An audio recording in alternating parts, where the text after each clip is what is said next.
Good evening. You're now with me, Lorenzo Isaac, for TVS Nightline. We begin with this story.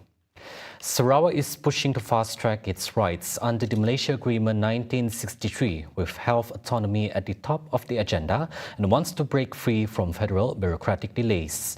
Deputy Premier Dato' Amar Dr. Sim Kui Hian says the state government is ready to assume health management in stages, warning that slow federal processes are holding back critical decisions. Dr. Sim says the delays are not due to federal indifference, but because the federal government's responsibilities are stretched across 13 states, leaving Sarawak lower on the priority list. Wilayah KL to care. So why you so priority? And so that's why we keep saying give back to us. I mean our cancer hospital, the last meeting chaired by PM himself, and he has instructed JKR to speak out. And of course I understand JKR has so many projects. So that's why I told Dr. Saif Fadillah, let's bring them all in so that we sit on one table, so they no longer say, oh JPA, hey, here, decide. I mean, we want a roadmap. He stresses Sarawak does not want MA63 tied up in endless negotiations and wants clear decisions made in phases, all in the interest of the people. About 65% of health clinics in Sarawak are in dilapidated condition, requiring substantial funding to ensure public healthcare facilities are comprehensively upgraded. Sarawak Deputy Premier Dato' Amar Dr. Sim Kui Hian says the figure has been reduced from 76% following continued cooperation and efforts by the federal government, but warns the situation remains concerning. He stresses that the issue of aging healthcare facilities cannot be resolved through repeated discussions alone, but instead requires clear decisions and phased implementation with cooperation from all stakeholders. Sarawak funded by Ministry of Health 2.96 billion last year, with extra 500 million for infrastructure. 2.96 is OPEX. Operational, Gazi, electricity, water, maintenance, aircon. Then the OBA, and the new infrastructures only 500 million. As a result, in 2024, 76% of Sarawak clinic are in Daif. And because we keep on complaining, and federal government made effort, so my last year is 65%. Still 75% to 65%, still a lot of. In 2024, all these clinic Daif, hospital Daif need 17 billion. It's not a small amount. Concurrently, he also draws comparison with Australia's healthcare systems based on his visit to a hospital in Brisbane late last year, noting that bed capacity, patient admissions and surgical demand are comparable, underscoring the reality that the healthcare sector requires significant investment. The global dance sensation from Japan, Avant-Garde, is set to make its debut performance in Borneo as the headliner of the ACG concert scheduled to take place at Stadium Perpaduan, Putrajaya on January 31st. The 17-member group has earned international recognition as finalists on America's Got Talent and was honored by Vogue Japan as the ones to watch in 2023. Sarawak's Minister of Tourism, Creative Industry and Performing Arts, Dato' Sri Abdul Karim Rahman Hamzah, states that this latest edition highlights a significant evolution following the successes of an anime symphony in 2023 and an ACG symphony in 2024. He adds that the concert will further elevate Kuching as an internationally recognized hub for entertainment and culture. Well, this is a commendable achievement of our local creative scenes, integrating a global act of this stature into our local orchestral production proves that Sarawak artistic vision is beyond epic. It is also a testament of how Kuching City has evolved. We have got more affluent now. We are no longer just a city of heritage, but a dynamic modern hub where global art, meets the heart of Sarawak. By bringing in a world-class act like Avant-Garde dance group and pairing them with our own award-winning orchestra, we will be positioning Sarawak as a premier destination for creative art in Southeast Asia.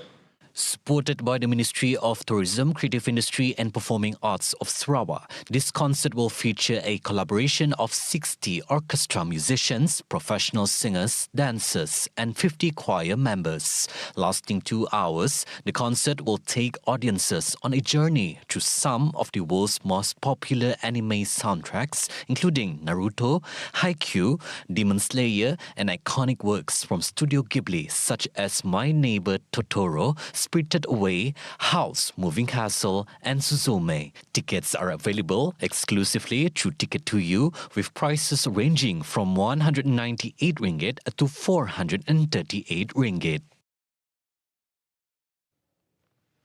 The much-anticipated Sarawak Performing Arts Centre SPAC is now on track to open by the first quarter of 2027. The SPAC is being developed to serve as a premier venue for showcasing the state's cultural heritage, dance, music and performing arts. State Tourism, Creative Industry and Performing Arts Minister Datuk Seri Abdul Karim Rahman Hamzah acknowledges that while there have been some setbacks, such as issues with the electrical cabling, progress on the project continues. Karim also hopes for the centre to host world-class orchestras and artists from across the region in its opening ceremony. Well, it's on time. We hope to get it ready by the end of the year. But the contractor is a consortium of contractors because recently there was a little bit of problem on the cabling. The electricity cabling. So it is slightly delayed. So it will be completed by the first quarter of 2027. And there will be a body set up just to look after Performing Arts Centre. It will not be specifically under Majlis Seni Sarawak, but there will be a proper structure just to look after, manage the Performing Arts Centre. Ahmad Berhormat Premier has agreed to that. Progress, I don't have it offhand, you know. Yeah, but you can see things are moving down there. And the assurance by them, because I'm chasing after them also. I want it to be, if possible, ready by the end of the year. Okay. As long as by next year, first quarter, we can have performances down there.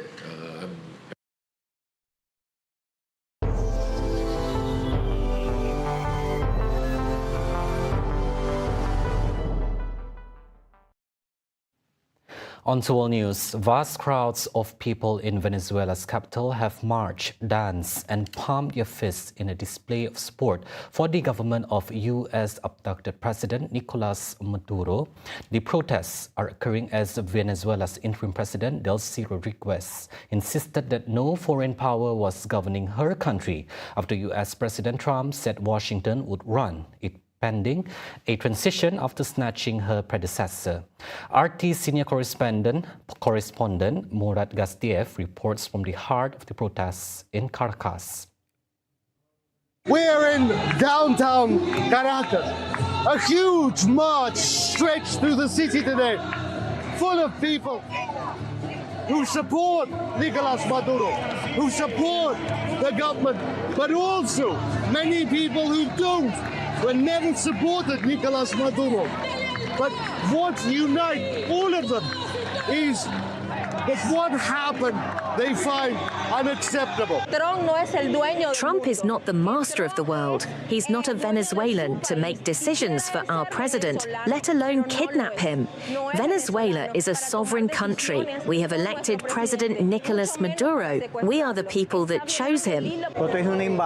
This is an invasion. We are a free country. We are a country that relies on freedom all over the world, but we are not fools. The oil, minerals, and resources that we have belong to the Venezuelans. What people here want to show is that they remain unbroken. that bombs and guns and jets won't break them, and that if the United States returns with the threatened military operation, that these people, they will resist, that the women, the men, even the children, they say, will continue to resist, and they won't give up their homeland, they won't give up their minerals, their oil to Donald Trump. Demands made by the U.S. over Venezuelan oil will destabilize supplies to China. This is a calculated move by President Donald Trump to isolate the country as a close ally to Venezuela. According to an expert in international law from University Kebangsaan Malaysia UKM, Professor Dr. Salawati Mat Basir, China is dependent on Venezuela's supply, which makes up to 80% of its oil reserves. Since Trump took over the interim governance of Venezuela, he has imposed rules that prevent China from purchasing crude oil at discounted prices. Jadi perjanjian baru ni dia akan menyebabkan China tidak lagi dapat membeli harga minyak Venezuela dengan murah sebab dah diambil oleh US. Jadi China terpaksa beralih arah mencari sumber alternatif yang lebih mahal seperti dari Iraq ataupun negara-negara lain. Dan bila US ambil alih pentadbiran industri minyak dan menuntut total access ya kepada syarikat AS untuk masuk dalam syarikat minyak, jadi status pelaburan dan pembayaran balik hutang China ni sebab dia guna duit kan untuk buat pelaburan dia berada dalam keadaan ketentuan yang sangat tinggi lah. Maknanya tak sure apa akan terjadi pada mereka yang dah buat pinjaman ni. Trump's action, Salawati adds, could risk further escalation of geopolitical tensions when China imports crude oil from other countries besides Latin America. In a related development, the White House says U.S. President Donald Trump is considering a range of options, including the use of military force to take control of Greenland, a move that is raising tensions with Denmark and sparking concern among NATO allies. White House Press Secretary Caroline Leavitt says acquiring the mineral-rich, self-governing Danish territory is viewed by the Trump administration as a national security priority aimed at countering Russia and China in the Arctic region. Leavitt says the president and his team are discussing multiple pathways to achieve the goal, adding that the use of the U.S. military remains an option at the commander-in-chief's disposal. Greenland's Prime Minister Jens Frederik Nielsen rejects the idea, saying the island is not for sale and that only its people have the right to determine its future. Greenland residents also push back against the idea, calling the threat unacceptable with international norms. European allies move quickly to defend Denmark, with leaders from Britain, France, Germany, Italy, Poland and Spain issuing a joint statement affirming the principles of sovereignty, territorial integrity and the inviolability of borders. Como tampoco podemos aceptar que se amenace explícitamente la integridad territorial de un Estado europeo como es el caso de Dinamarca. No podemos aceptarlo, no lo vamos a hacer como país, como gobierno, no nos vamos a callar ante violaciones que se están produciendo en el derecho internacional y que por desgracia cada vez son más recurrentes y por tanto España no va a ser cómplice de tal atropello. The U.S. currently maintains about 150 military personnel at the Pitufek space base in Greenland. Trump first floated the idea of acquiring Greenland during his first term, a proposal that Denmark rejects, even as it increases defense spending in the Arctic region. Those were the updates on TVS Nightline. I'm Lorenzo Isaac. Thank you for watching and have a good night.